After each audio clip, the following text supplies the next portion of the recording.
ગરબાડા તાલુકાના સહાડા ગામ ખાતે એગ્રો સંચાલક દ્વારા ખેડૂતો પાસેથી ઉઘાડે લૂંટ. બેગ ઉપર છાપેલી કિંમત કરતાં 53.5 રૂપિયા વધુ વસૂલ કરતા ખેડૂતોમાં રોષ.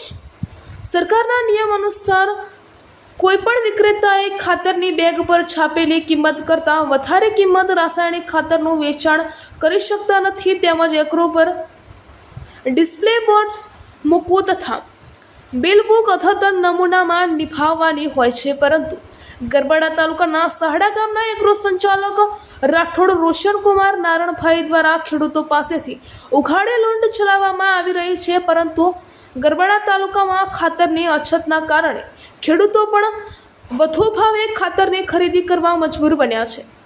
સહાડા ગામના એગ્રો સંચાલક દ્વારા ખાતરની બેગ પર છાપેલી કિંમત કરતાં વધુ ભાવ વસૂલવામાં આવી રહ્યો છે.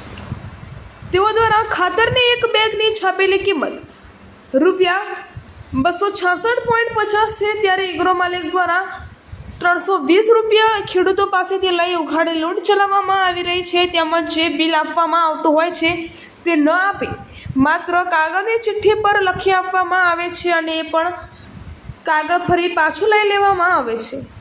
આમ કરી ગરબાડા તાલુકાના સહાડા ગામના એગ્રો સંચાલક દ્વારા 53.5 વધુ વસૂલી ગેરરીતિ આચરી અને ગરીબ આદિવાસી ખેડૂતો પાસેથી લૂંટ ચલાવી રહ્યા છે. માટે ખેડૂતો દ્વારા એગ્રો સંચાલક સામે કડક સજારૂપ કાર્યવાહી કરવામાં આવે તેવી માંગ કરવામાં આવી છે. અહેવાલ માંજુભાઈ બારિયા, દાહોદ જિલ્લા બ્યુરો ચીફ.